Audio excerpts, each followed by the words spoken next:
সারা জীবন যদি নামাজ পড়ে, সারা জীবন যদি রোজা রাখে, সারা জীবন যদি ইবাদত করে, সারা জীবন যদি হজ করে, সারা জীবন নামাজ পড়তে পড়তে যদি কপালে দাগ ফেলে দেয়, আর ইমাম হুসাইন রাদিয়াল্লাহু তাআলা আনহুকে যদি গালি দেয়, ইমাম হুসাইন রাদিয়াল্লাহু তাআলা সারা যদি বেয়াদবি করে, ওই বেয়াদব কখনো জান্নাতে যেতে পারে না। কথা বলেন ঠিক না? কারবালার জমিনে মুসলমান ছিল দুই ধরনের। কয় ধরনের? দুই ধরনের। একটা হুসাইনি আর একটা হুসাইনি আর একটা দুই দলই নামাজ পড়েছে। ইমাম হুসাইন রাদিয়াল্লাহু তাআলা আনহু নামাজ পড়েছেন। কারবালার প্রান্তরে এজিদ বাহিনীরাও তারাও নামাজ পড়েছে জামাতের সাথে, তারাও নামাজ আদায় করেছে। তারাও বলেছে তাড়াতাড়ি ইমাম হুসাইনকে শহীদ করো, আসরের টাইম চলে যাচ্ছে। এই কাফের বেঈমানেরা, মুরতাদরা, মুনাফিকেরা যারা মুসলমান ছিল কিন্তু নবীর কলিজার টুকরা ইমাম হুসাইন রাদিয়াল্লাহু তাআলা আনহুকে আঘাত করার কারণে তাদের মুসলমানিত্ব আর আসেনি। তারা আর মুসলমান আছে? মুসলমান ততক্ষণ ছিল যতক্ষণ নবীর পরিবারের কাউকে আঘাত করে নাই। যখন ইমাম হুসাইনকে আঘাত করেছে তখনই তারা কাফের বেঈমান মুনাফিক হয়ে গেছে। কথা আজকে একদল মৌলবী আছে যারা বলে এজিদের কোনো দোষ নাই, এজিদ নাকি জান্নাতি। নাউজুবিল্লাহ। আরে এজিদ যে জান্নাতে যাবে, এই জান্নাতে আমরা হুসাইনের যারা ভালোবাসি, হুসাইনের পাগল যারা, এজিদ যে জান্নাতে যাবে, হুসাইনের পাগলরা সেই জান্নাতে যাবে না। কথা বলেন ঠিক? যেই জান্নাতে এজিদ যাবে, জান্নাতে আমরা যাব না। এজিদ যদি জান্নাতে যায়, এজিদ যদি জান্নাতে যাবে, জাহান্নামে যাবে কে? কত বড় মুনাফিক, কত বড় মুরতাদ, কত বড় জাহেলে মুরাক্কাব হলে বলতে পারে যে এজিদ জাহান্নামী? সে বড় পরহেজগার ছিল, সে বড় নামাজি ছিল, সে বড় আল্লাহওয়ালা ছিল। আপনারা কিভাবে বলেন এজিদের মতো মুরতাদ মুনাফিক সে জান্নাতে যাবে? সে জান্নাতে, তাদের নাকি কোনো দোষ ছিল না। আস্তাগফিরুল্লাহ। আল্লাহ তাদেরকে হেদায়েত দান করুক। সকলে বলেন আমিন। মুহররমের 10 তারিখে কি ঘটাইলেন রব্বানা, হায়রে কি ঘটাইলেন রব্বানা, কলিজা ফাটিয়া যায় গো শুনিলে তার ঘটনা, কলিজা ফাটিয়া যায় গো শুনিলে তার ঘটনা। সবাই বলেন মুহররমের 10 তারিখে কি ঘটাইলেন রব্বানা, হায়রে কি ঘটাইলেন রব্বানা, ওরে কলিজা ফাটিয়া যায় গো শুনিলে তার ঘটনা, কলিজা ফাটিয়া যায় গো শুনিলে তার ঘটনা।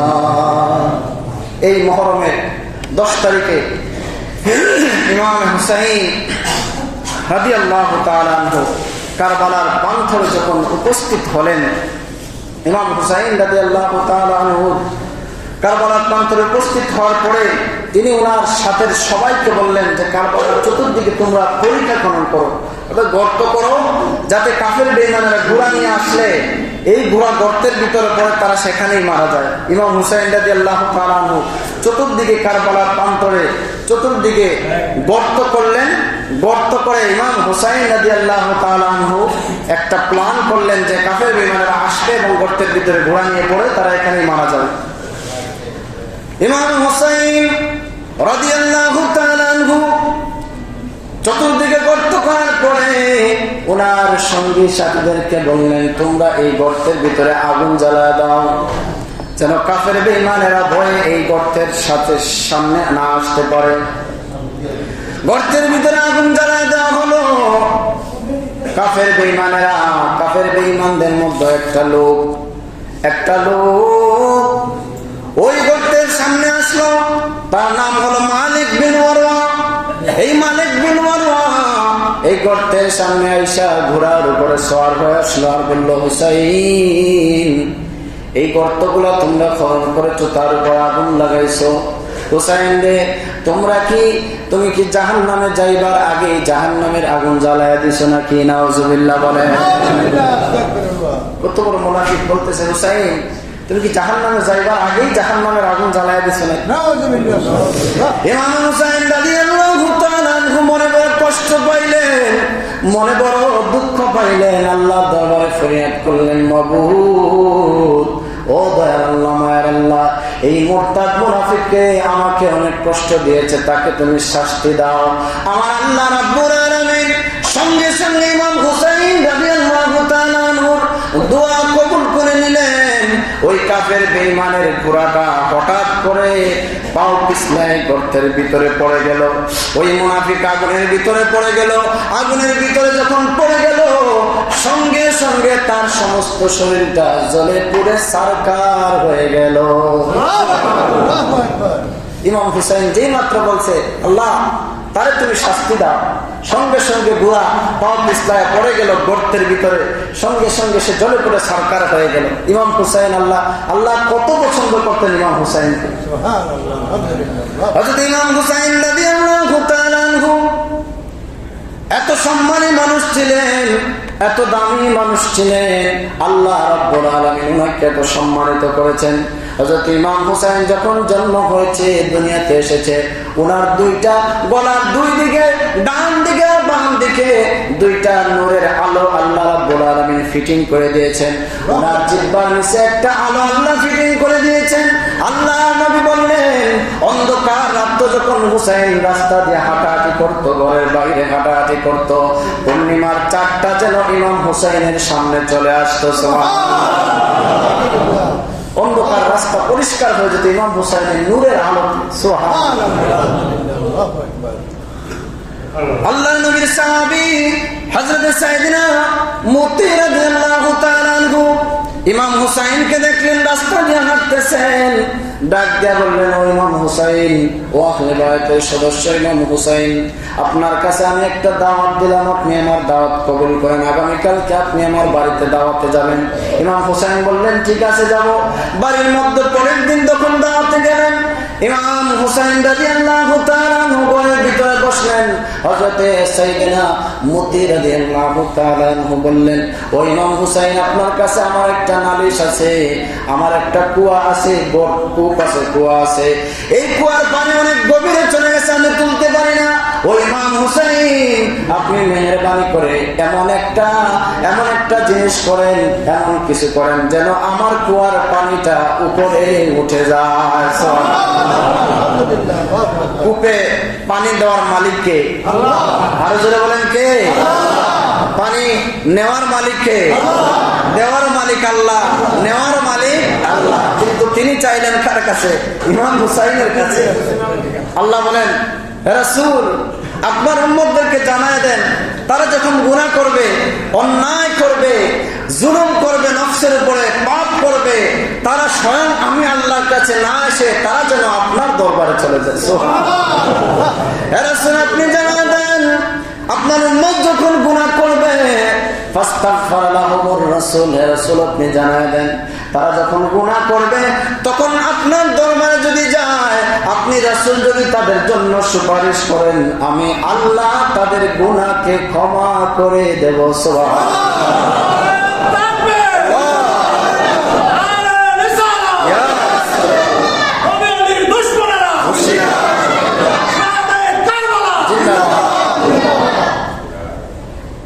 হযরত ইমাম হুসাইনের কাছে সাহাবী বললেন, ও ইমাম হুসাইন, আমার কূপের মধ্যে পানি ওঠে না, পানি অনেক নিচে চলে গেছে, আপনি একটা ব্যবস্থা করেন। ইমাম হুসাইন বললেন, কোন রকম কূপ থেকে একটু পানি আনেন। একটু পানি এনে ইমাম হুসাইন রাদিয়াল্লাহু তাআলা ওর হাতে দিলেন।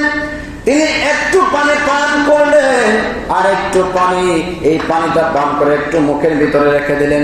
ওই মুখের ভিতরের কুলিটা তিনি গ্লাসের মধ্যে নিলেন আর বললেন, যাও যাও, এই পানিটা কূপের ভিতরে তুমি ফলাইয়া দাও। ওই নবীর সাহাবী ওই পানিটা যখনই কূপের ভিতরে ফলাই ফালাইলেন, ফালাইতে দেরি সঙ্গে সঙ্গে কূপে পানিতে পরিণত হয়ে গেল। সঙ্গে সঙ্গে কূপটা পানিতে ভরপুর হয়ে গেল। ওই সাহাবী বলেন, ও নবীর উম্মতেরা, ও নবীর সাহাবীরা, আমি এই কূপ থেকে আমার জীবনে যত জীবন বেঁচেছিলাম এই কূপ থেকে পানি পান করেছি, তত জীবনে কূপের পানি কোনোদিন আর শুকায় নাই, কোনোদিন এই পানি শুকায় নাই।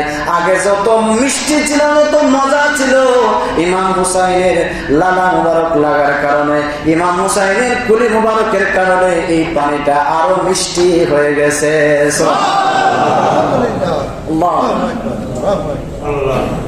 ইমাম হুসাইন রাদিয়াল্লাহু তাআলা আনহু সাধারণ কোন ব্যক্তিত্ব ছিলেন না, সাধারণ কোন মানুষ ছিলেন না, সাধারণ কোন ব্যক্তিত্ব ছিলেন না, যাকে আল্লাহ জান্নাতে সবাবে আহলে জান্নাহ, জান্নাতের সমস্ত যুবকদের সর্দার ঘোষণা দিয়েছেন। আমরা আল্লাহর নবী বলেছেন, আমার আহলে বায়াত হলো নূহ নবীর কিস্তির মতো। নূহ নবীর কিস্তিতে যারা উঠছে তারা বেঁচে গেছে, যারা উঠে নাই তারা মরে গেছে, সবাই ধ্বংস হয়ে গেছে। যারা উঠেছে তারা বেঁচেছে, যারা উঠে নাই তারা ধ্বংস হয়ে গেছে, পানির সাথে মিশমার হয়ে গেছে। নবী বললেন, ও আমার সাহাবারা, আমার আহলে বায়াত হলো নূহ নবীর কিস্তির মতো। যারা আমার আহলে বায়াতকে মহব্বত করবে তারা বেঁচে যাবে, যারা আমার আহলে বায়াতকে ঘৃণা করবে, আমার আহলে বায়াতকে যারা ভালোবাসবে না তারা ধ্বংস হয়ে যাবে। কথা বলেন ঠিক? আহলে বায়াতের ভালোবাসা ছাড়া কিছু নাই। নবী বললেন, আমি তোমাদের কাছে দুইটা জিনিস রেখে যাচ্ছি, দুইটা জিনিস রেখে যাচ্ছি। একটা হলো আল্লাহর কালাম, আল্লাহর কোরআন, আরেকটা হলো আমার আহলে বায়াত। সুবহানাল্লাহ। এক জায়গা বললেন কোরআন আর হাদিস, আরেক জায়গা বললেন কোরআন আর আমার আহলে বায়াত। এই আহলে বায়াতকে যারা আঁকড়ে ধরতে পারবে, আহলে বায়াতকে যারা অনুসরণ করবে, অনুকরণ করবে, যারা মহব্বত করবে, তারা স্বয়ং আমি নবীকে মহব্বত করবে। সুবহানাল্লাহ। তাহলে যারা আহলে বায়াতকে কষ্ট দিল, যারা আহলে বায়াতকে আঘাত করলো, যারা আহলে বায়াতকে নির্মমভাবে শহীদ করেছে, ইবনে জিয়াদের মতো কুলাঙ্গার, যে ইমাম হুসাইন রাদিয়াল্লাহু তাআলা আনহুর পরিবার সহ যাদেরকে কারাগারে বন্দী করলো, এই ইবনে জিয়াদ যাকে এজিদ তার কুফার মসনদে, কুফার গভর্নর এজিদ তাকে বানিয়েছে। হযরত নুমান রাদিয়াল্লাহু তাআলা আনহু ছিলেন কুফার গভর্নর, তিনি খুব সাদামাটা মানুষ ছিলেন।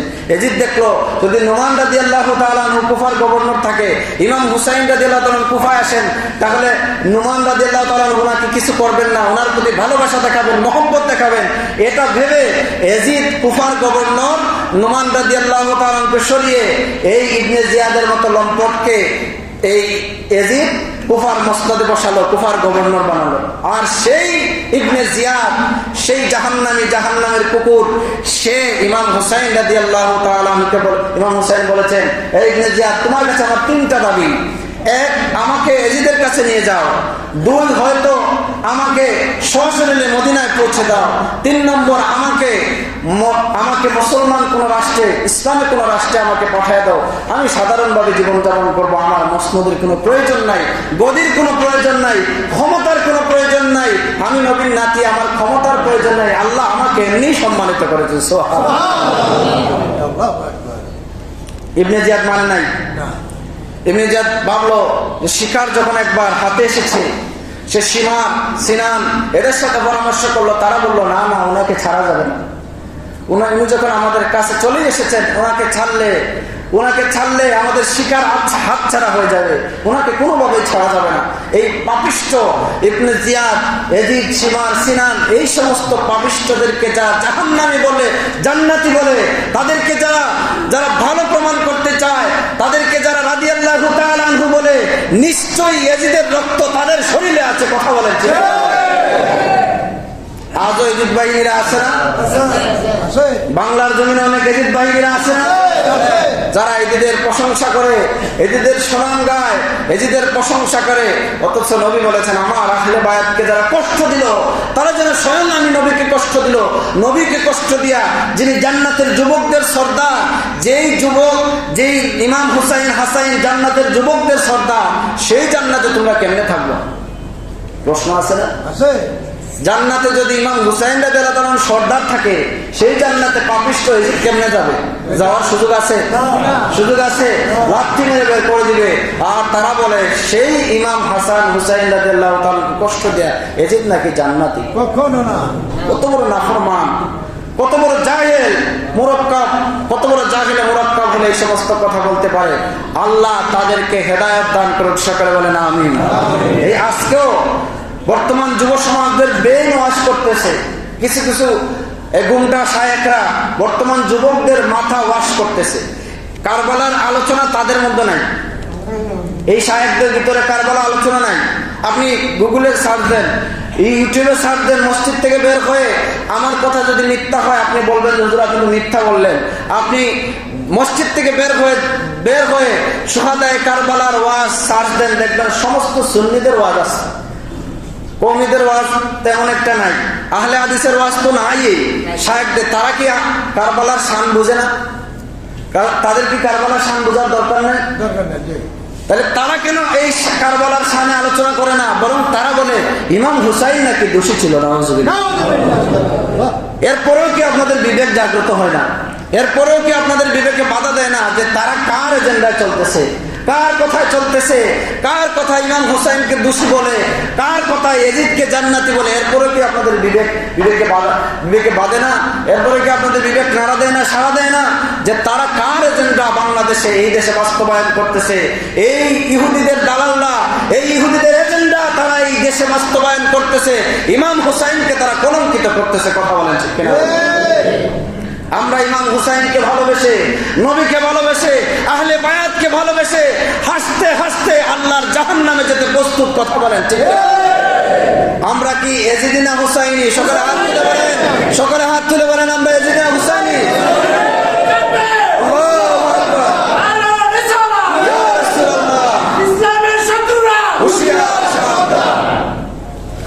আল্লাহ পাক আমাদেরকে হুসাইনি মুসলমান হিসাবে কবুল করে। সকলে বলেন আমিন।